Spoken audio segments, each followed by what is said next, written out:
अब राजधानी देहरादून में भी गरजेगा धामी का बुलडोजर। अतिक्रमण के खिलाफ होने जारी ऐसी कार्रवाई कि जो आज तक देहरादून में कभी नहीं हुई। नदी, नालों और खालों के किनारे संदिग्ध रूप से बसे अवैध निर्माण होने जा रहे हैं ध्वस्त। जिन सफेद पोसों ने इन अवैध बस्तियों को बसाया था, उनकी भी धामी के बुलडोजर के आगे एक नहीं चलेगी। यानी कि साफ है, अतिक्रमण के खिलाफ राजधानी देहरादून में चलेगा धामी सरकार का महाअभियान। उत्तराखंड में अतिक्रमण के खिलाफ धाकड़ धामी का बुलडोजर अब वन भूमि से नदी, नालों और खालों के किनारे अतिक्रमण करने वालों पर चलने वाला है। यानी कि साफ है कि अतिक्रमण में चाहे मजार हो या किसी का पक्का मकान, किसी को भी नहीं बख्शा जाएगा।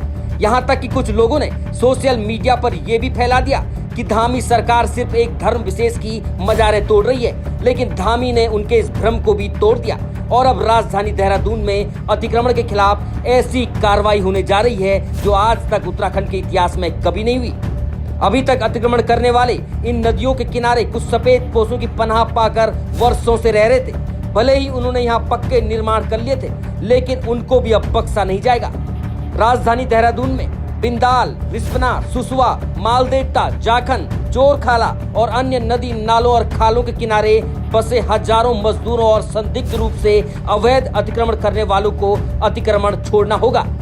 आपको जानकर हैरानी होगी कि इन नदी, नालों के किनारे कई बाहरी लोगों ने पक्के निर्माण तक करवा लिए हैं और बाकायदा ये बिल्डिंगें किराए पर भी चढ़ा दी हैं। दरअसल राजधानी देहरादून में अवैध रूप से बसी इन बस्तियों को बसाने में कई सफेद पोसों का हाथ भी बताया जाता है, जो वोट बैंक की राजनीति के लिए इन अतिक्रमणकारियों को बसाने का काम करते हैं। लेकिन धाकड़ धामी ने किसी की परवाह किए बगैर कड़े से कड़े फैसले लिए हैं, जो जनहित की दिशा में सही साबित हो रहे हैं। अब मुख्यमंत्री धामी ने 23 नदियों को चिन्हित करते हुए इनके किनारे बसे अतिक्रमणकारियों को हटाने के लिए पराग मधुकर धकाते को नोडल अधिकारी बनाया है। आपको जानकर हैरानी होगी कि देहरादून के तो ऐसे हाल हैं कि अतिक्रमण करने वाले नदी, नालों, खालों के किनारे लगातार पक्का निर्माण करते जा रहे हैं। कई लोगों ने तो इसे धंधा बना लिया है। वो अतिक्रमण करके पक्के मकान बनाकर फर्जी कागजात बनाकर इन मकानों को बेचने का धंधा भी करने लगे हैं। लेकिन अब धाकड़ धामी का बुलडोजर इन पर भी गरजने वाला है। जल्द ही देहरादून की नदियां अतिक्रमण मुक्त दिखने लगेंगी, जिसकी जनता लंबे समय से मांग कर रही थी।